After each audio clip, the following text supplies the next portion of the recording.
सबगोटे के प्रणाम और सरस्वती पूजा के बहुत बड़ा शुभकामना। आई बहुत दिन के बाद हम दोनों भाई फिर एकत्रित भेलों हैं और बैसल छलौं तो एकाएक याद आबि गेल ई भेला बबलू सिंह प्रभाकर जी, जिनका अनवरत देखैत एलौं हन, सुनैत एलौं हन अहाँ सब। एखन मैया सरस्वती पूजा के जोर शोर से तैयारी भ रहल है, बस 2-3 दिन बाँचल। बहुत सुंदर रचना एकटा बिक्की भाई के आयल है, जिसमें बहुत सुंदर भाव दिलखिन है। राखी आशीर्वाद अपने से प्रदान करी।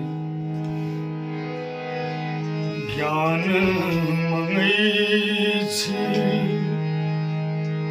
वरदान मंगै छी,